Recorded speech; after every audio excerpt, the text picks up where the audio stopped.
नमस्कार मो गोविंद पट्टनायक आपण को मोटी पड़िया यूट्यूब चैनल को स्वागत। मन रखिथिबे जीवन आनंददायक होई न थाए ताको आनंददायक करने को पड़ी थाए।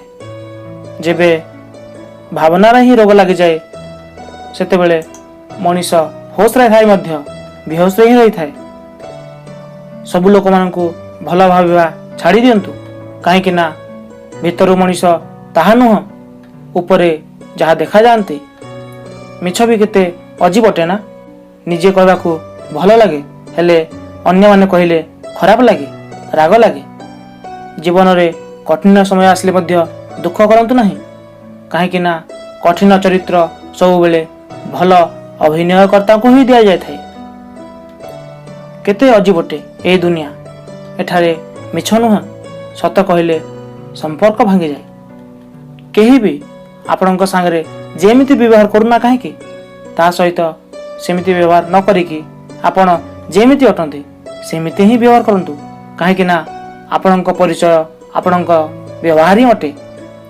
भल बंधु माने सही तारा परि अटंती जो माने आलोरे मध्य भल देखा जांती नहीं हेले कठिन समय रे सब बेले साथी होई रहथांती।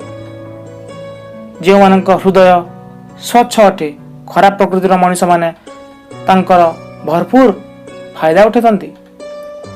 मिछुआ मनुष्यर उच्च स्वर भल लोक मानकर स्वर को चुप कराई दिए हेले भल मनुष्य मानकर मौन मिछुआ मानकर भित्तिभूमि को ही हलाई दिए।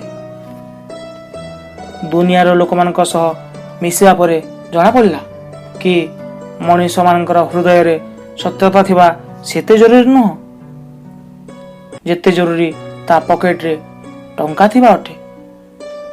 दरद सही सही मनीष सही स्तर को पहुंची जाए जे ताकू अन्य सब दरद छोट लगे। जदि कहीं चुप रहे तो ता अर्थ यह नुहे कि से मूर्ख अटे अज्ञानी अटे।